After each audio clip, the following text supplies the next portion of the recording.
নমস্কার বন্ধুরা, আশা করি আপনারা সকলেই ভালো আছেন এবং সুস্থ আছেন। রাধাকৃষ্ণ চ্যানেলে আপনাদের সকলকে স্বাগত জানাই। আজকে আমাদের ভিডিওর আলোচ্য বিষয় হচ্ছে রাজা পরীক্ষিতের মৃত্যু কিভাবে হয়েছিল।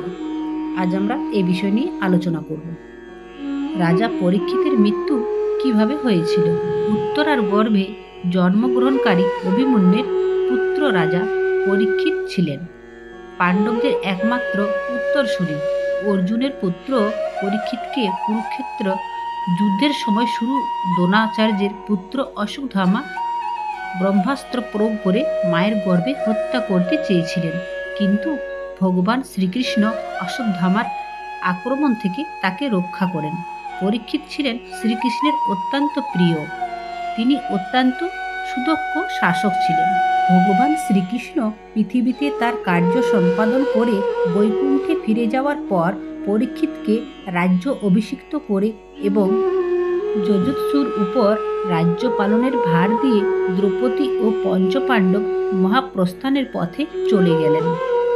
পরীক্ষিত ছিলেন তার প্রপিতামহ পাণ্ডুর ন্যায় মহাবীর ও ধনুর্ধর। প্রায় 60 বছর রাজত্ব করার পর এক অভিশাপে তার মৃত্যু ঘটে। এখন জেনে নেব কি কারণে তাকে অভিশাপ পেতে হয়েছিল এবং তার মৃত্যুই বা কিভাবে ঘটেছিল। একবার পরীক্ষিত শিকার করতে গিয়ে একটি হরিণকে বাণবিদ্ধ করেন।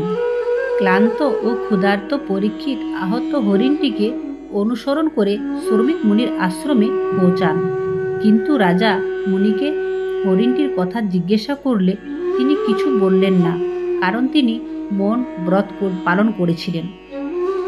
এতে পরীক্ষিত রেগে গিয়ে ধনুক দিয়ে একটি মৃত সাপ তুলে মুনির গলায় পরিয়ে দিয়ে চলে গেলেন। শ্রমিক মুনির শৃঙ্গী নামে একজন অত্যন্ত ক্রোধিত পুত্র ছিলেন। তিনি তার আচার্যের গৃহ থেকে ফেরবার সময় কৃষ নামক এক বন্ধুর কাছে তার পিতার অপমানের কথা শুনতে পেলেন।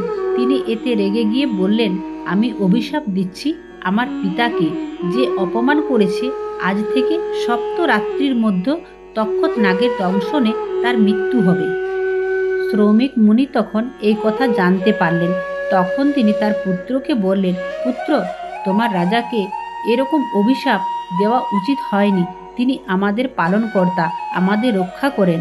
তিনি এই আশ্রমে এসেছিলেন ক্ষুধার্ত অবস্থায়, তখন আমি মৌন ছিলাম। তার প্রশ্নের কোনো উত্তর দিতে পারিনি, তাই রাগের বশবর্তী হয়ে তিনি এই কাজ করেছিলেন।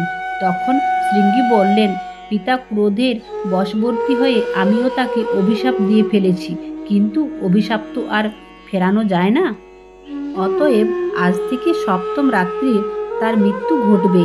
তখন গৌরমুখ নামক এক শিষ্যকে পরীক্ষিতের কাছে পাঠিয়ে দিলেন এবং অভিশাপের কথা জানিয়ে তাকে আত্মরক্ষার ব্যবস্থা করতে বললেন।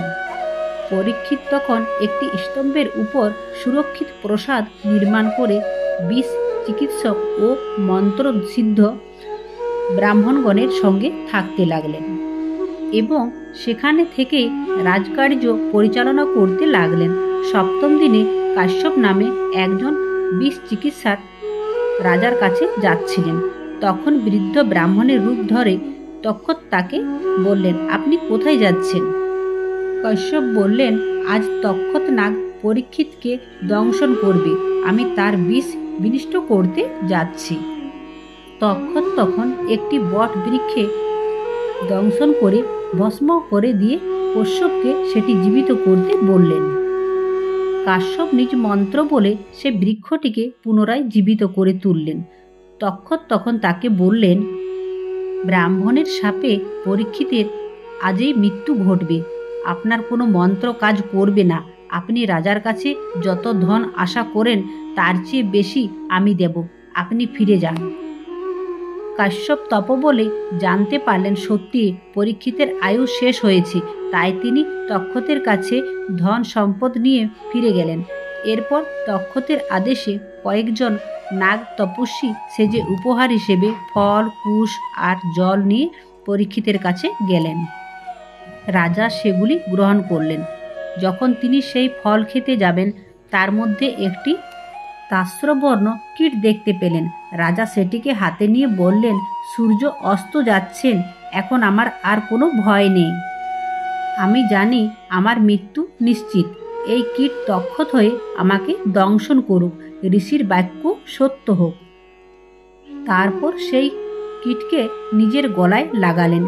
তখন সেই কীট তক্ষতের রূপ ধারণ করে রাজাকে দংশন করলেন। রাজা বিষের জ্বালায় মাটিতে পড়ে গেলেন এবং সেখানেই তার মৃত্যু ঘটল। বন্ধুরা, এই ছিল আজকের ভিডিও।